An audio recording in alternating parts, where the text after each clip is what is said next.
ಜೈ Christ. 1 ಪೇತ್ರ 2 ಸಂಧಿ 11 ವಚನದಿಂದ 3 ಸಂಧಿ 7 ವಚನದವರೆಗೆ.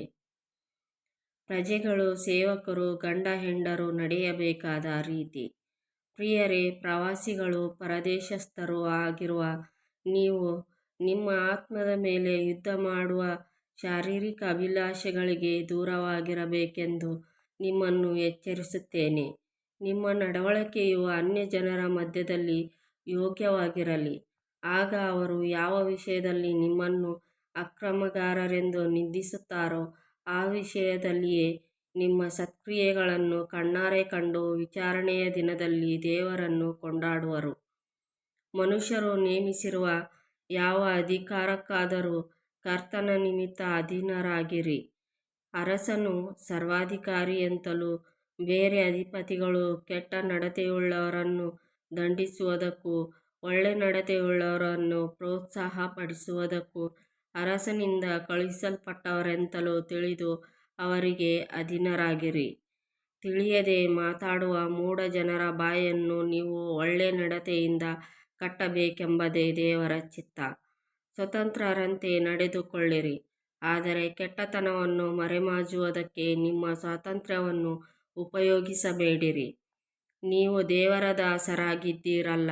ಎಲ್ಲರನ್ನೂ ಸನ್ಮಾನಿಸಿರಿ, ಸಹೋದರರನ್ನು ಪ್ರೀತಿಸಿರಿ, ದೇವರಿಗೆ ಭಯಪಡಿರಿ, ಅರಸನನ್ನು ಸನ್ಮಾನಿಸಿರಿ. ಸೇವಕರೇ, ನಿಮ್ಮ ಯಜಮಾನರಿಗೆ ಪೂರ್ಣ ಭಯದಿಂದ ಅಧೀನರಾಗಿರಿ.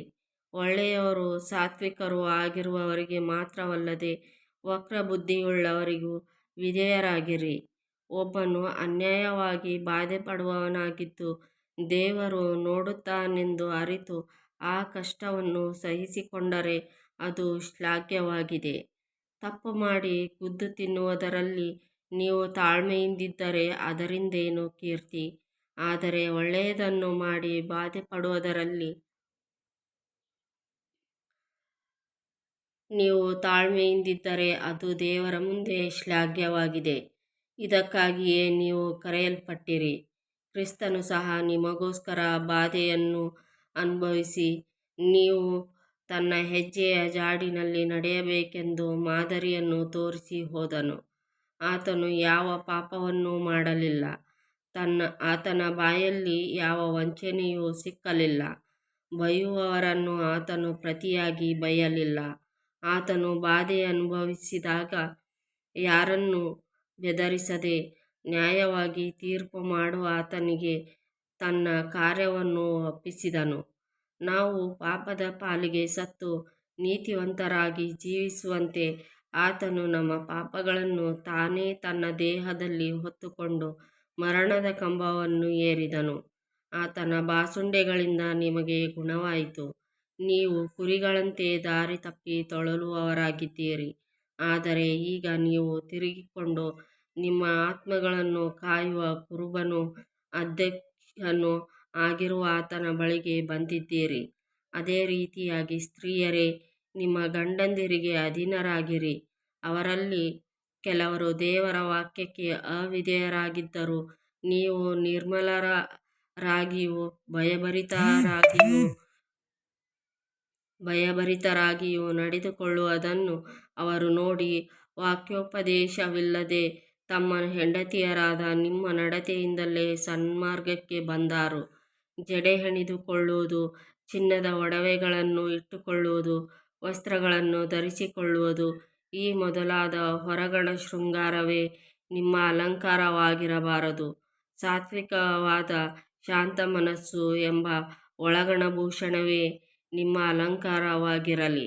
ಇದು ಶಾಶ್ವತವಾದದ್ದು, ದೇವರ ದೃಷ್ಟಿಗೆ ಬಹು ಬೆಲೆಯುಳ್ಳದ್ದೂ ಆಗಿದೆ.